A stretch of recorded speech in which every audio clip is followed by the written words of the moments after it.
अस्सलामुअलैकुम जी। मोहम्मद अब्बास मुसाफिर अंदरून सिंध के टूर पे हैं। हम आए हैं गुलारची। गुलारची के साथ है इनरकोट। यहाँ पे बहुत बड़ा किला, साथ झील।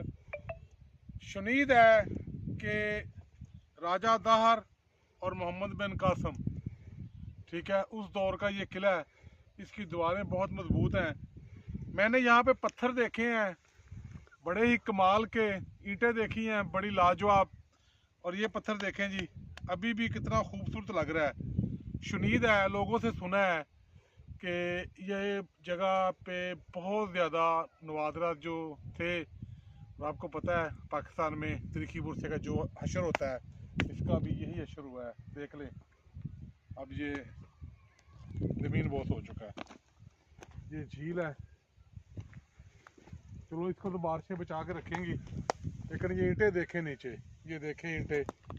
अल्लाह, किसने बनाया होगा, किसने गिराया होगा।